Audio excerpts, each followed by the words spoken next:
Sources are Intermediate English Textbook for Class 2nd Year, Language Study, The Noun, Kinds of Nouns, pages 10 to 20. What are nouns? Nouns are words that name a person, place, things, or ideas. The word noun comes from the Latin nomen, that means name.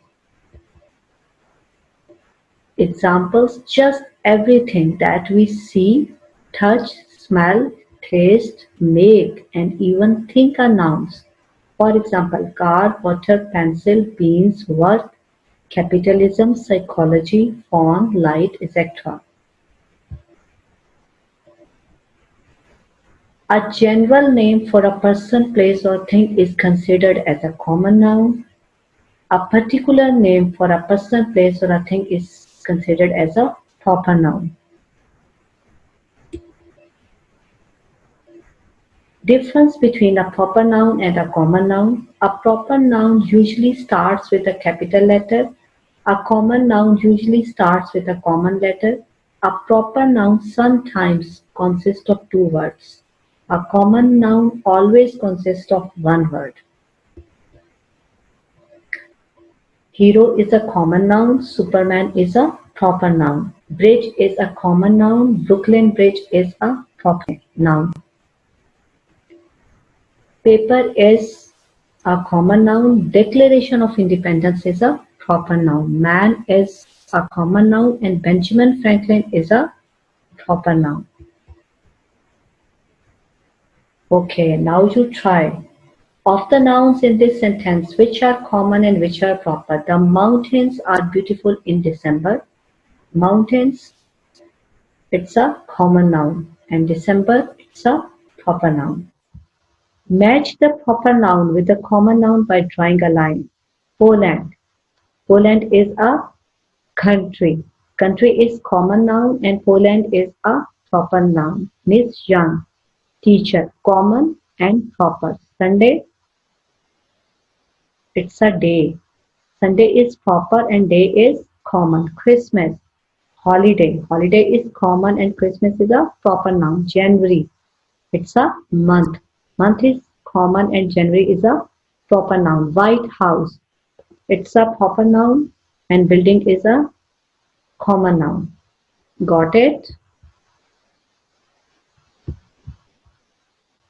Classification of nouns. There are specific types of noun. Concrete nouns name something or someone you can touch, see, hear, smell. It means that concrete nouns have physical existence.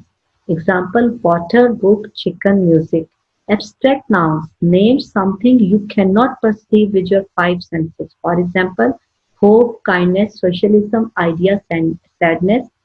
Are we able to assume, to perceive someone's hope, someone's kindness, someone's sadness, someone's honesty? No, not at all.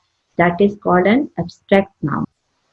An abstract noun is the name of a quality that persons or things have, action they take or state they find themselves in. For example, darkness, kindness, brightness, bravery. Bravery is someone's action, but bravery has no physical existence. Brightness has no physical existence. Kindness has no physical existence. Exercise. Underline the abstract noun from the following. Wisdom is better than strength. Strength and wisdom both are abstract nouns.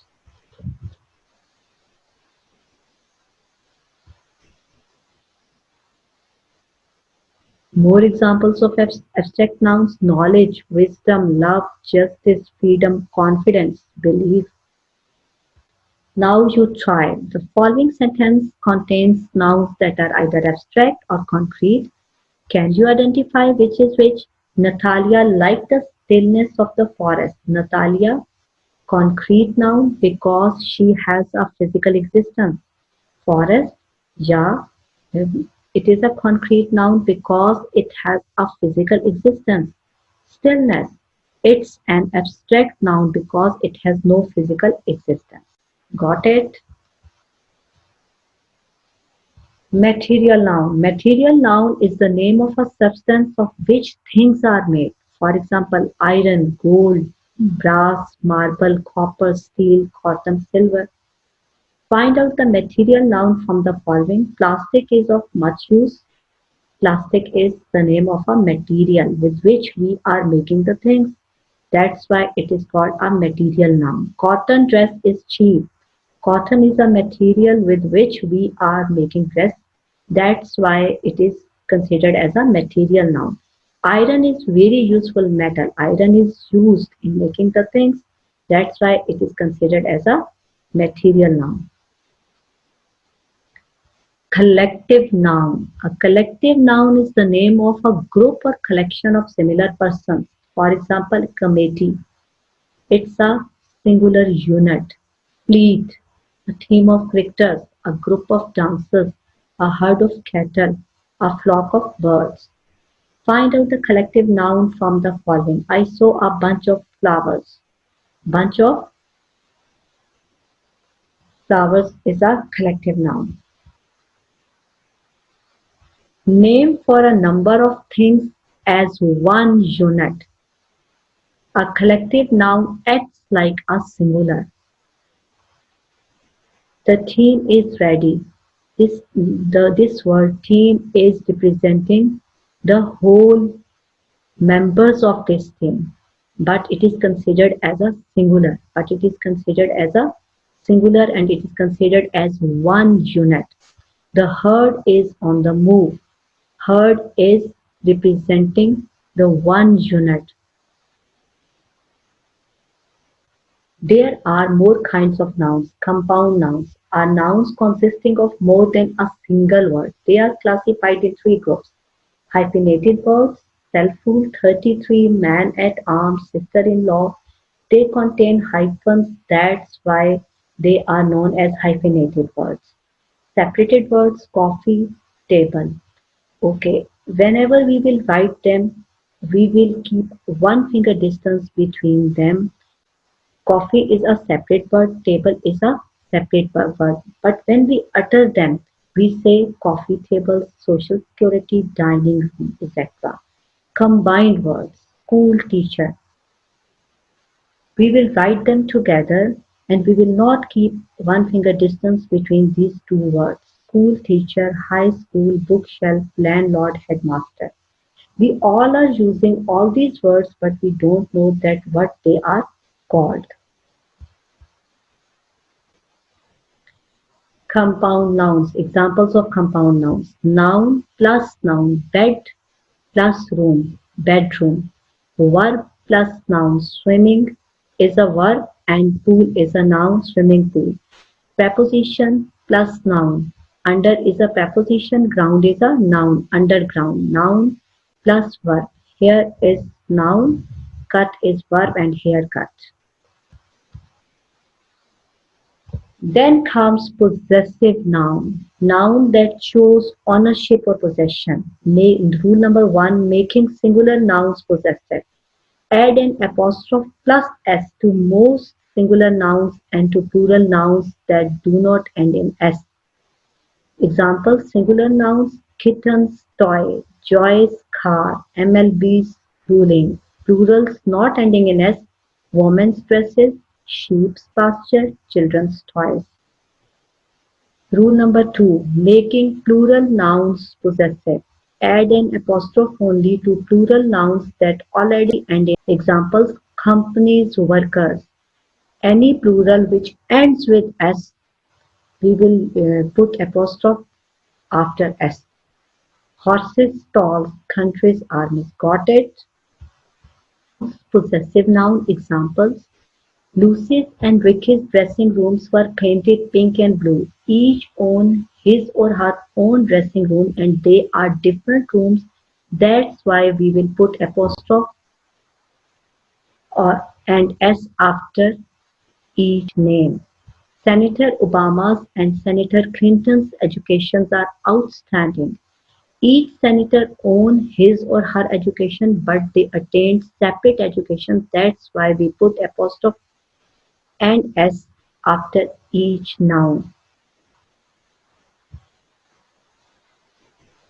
Okay, countable and uncountable nouns, they are also known as count nouns and non-count nouns. Count nouns are nouns that we can count one pencil, two pencils, three pencils. They can be singular or plural. A book, two books. Non-count nouns are nouns that we cannot count. They have no plural form. Bread, cheese, ice cream, yogurt. Put "a" or "an" before singular nouns. Don't use article "a" or "an" with non-countable nouns. More examples of countable or uncountable nouns. Before them, we can use "a" or "an". A house, the table. Numbers, two children. Some, any, when they are plural only. There are some apples on the table. Uncountable. Before them we can use some, any, there is some water in the glass, water is uncountable. There isn't any cheese on the table, cheese is uncountable. But we can't use a, an, or numbers before them. How to count uncountable nouns, the use of partitives. What is a partitive? Only a part of whole is called partitive. Uncountable nouns can be quantified using some expressions called partitives. We use partitives when we refer to a part of a whole. There are many different partitives. Here are some examples. A glass of water. Water is considered as a whole and it is uncountable, but a glass, it's a it's a part of the whole. It's a part of the whole. A tin of soup. Soup is uncountable. A tin is part of the whole. A piece of cheese. Cheese is uncountable, but a piece is a part of a whole. A carton of milk. Milk is uncountable, but a carton is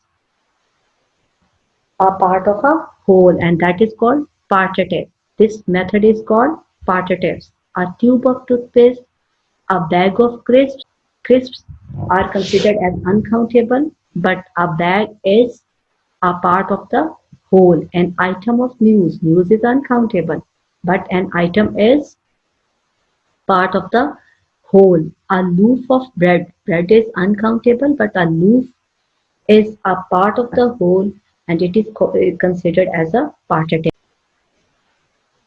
A can of Coke, a bar of soup, we can use numbers before the partitives. 2 cups of coffee.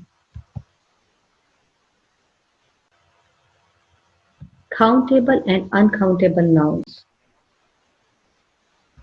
Different meaning. Some nouns can be used as countable and uncountable. It depends on what you mean saying something. Examples, I would like a glass of orange juice, please. He took off his glasses and enjoyed the sun. Over here, a glass of orange juice. Orange juice is uncountable, but a glass is a part of the whole, okay, and it means glass. He took off his glasses. Glasses means spectacles. Glasses means spectacles. I enjoy reading Sunday paper. It's the name of a newspaper. Could you give me a few pieces of paper? Over here, the paper on which we are supposed to write. I want to write a letter. I found the most beautiful iron chair ever. Okay, iron chair. Obviously, it is made, the chair which is made up of iron, that is called iron chair. Is this iron hot yet? Iron which we use to press our clothes. I am afraid of getting burned. Okay, then we countable and uncountable nouns, but they have different meanings. Are you enjoying?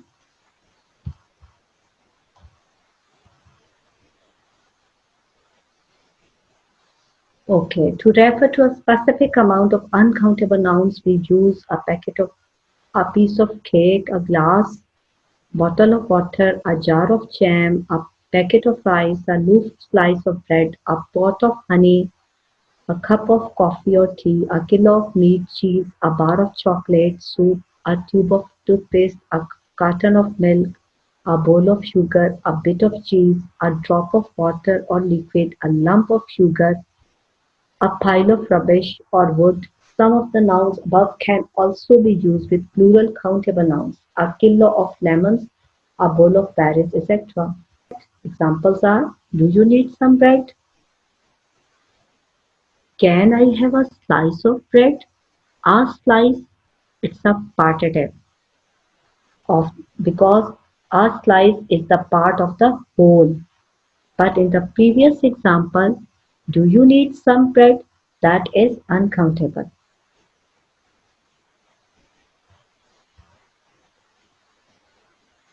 Then comes singular and plural nouns.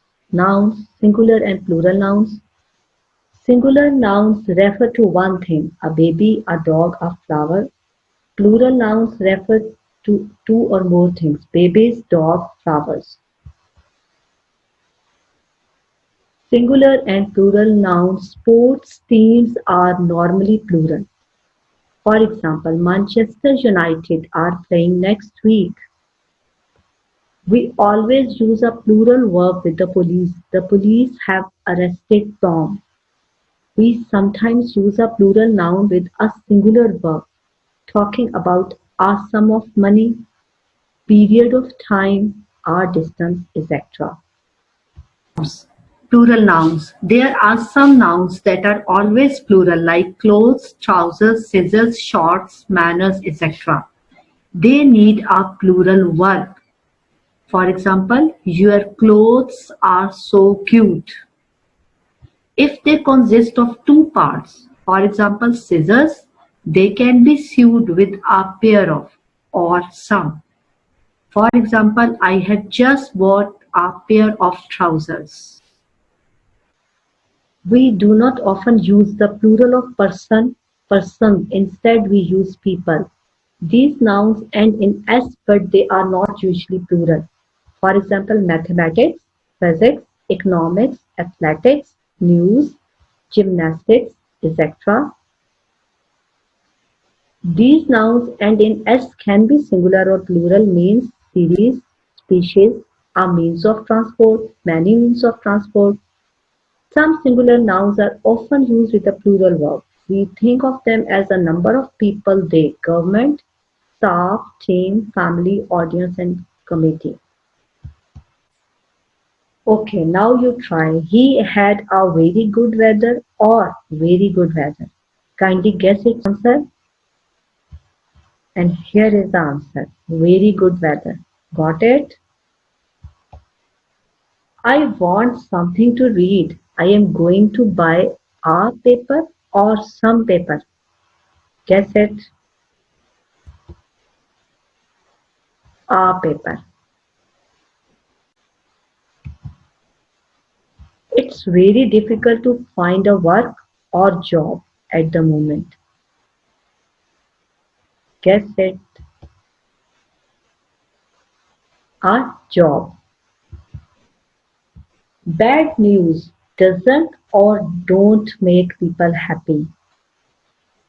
Guess its answer. Doesn't. Well done. The flat is empty. We haven't got any furniture or furniture yet. Answer is furniture. I had to buy a or some bread. Guess its answer. Some bread. Success criteria. Students will be able to identify each noun as common or proper, concrete or abstract, singular or plural, collective or compound from the given exercise. Here is an exercise for you to check your comprehension, that how much you comprehend about the kinds of noun. What you are supposed to do is discuss the words. What you are supposed to do is discuss words in bold which they are. Tenzing is a young shepherd. What Tenzing is? Shepherd who lives in Kambu. He works for Maila Sherpa. Every morning Tenzing goes with a bunch of keys to open the gates of the pen. What is pen? One pen is with which we are writing, and one pen is a small area of land surrounded by a fence in which sheep are kept. That is also called pen. Where the sheep are locked, then he drives the flock into the mountains. Of course, he isn't alone. He has a dog to help him. My work is impossible without Blackie to help me, he says. The dog helps him to control the sheep. He is also free from the fear of wild animals as Blackie always guards him and the sheep with honesty.